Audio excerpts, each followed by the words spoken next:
Here is my beautiful little plum tree.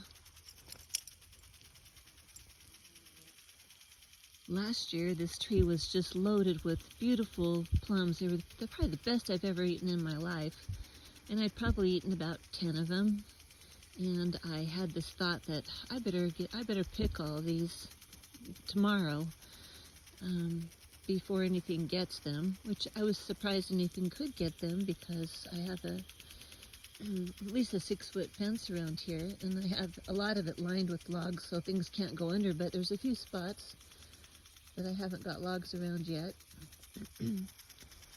So I came out the next morning and every single plum was gone. There must have been 40, 50 of them still on this tree.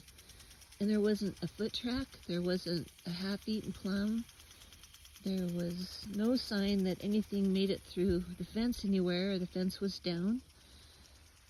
And I was like, what would do that? It doesn't seem like a bird would be able to do that. That's a lot of plums, and it couldn't fly away with that many of them, not leave a trace that they were ever, that they were doing that. So I began to have my suspicions about who and what it was, because this fence was completely intact and deer can't get in here, moose don't come in here.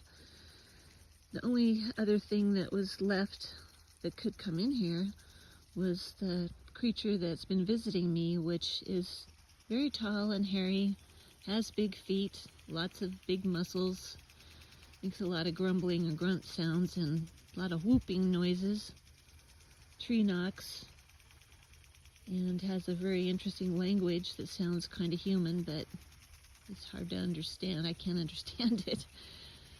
And so they must have known I was coming out here to pick these plums, so guess who showed up and ate every single one of them. Didn't do any damage to anything else.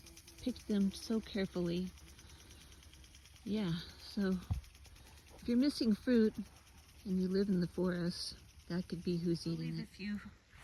A few out for the Sasquatch, but they're not going to get as many as they took last year. If they want to start helping me in here, garden, digging holes, watering, that's another story. Weeding, yeah, sure, then I don't mind sharing.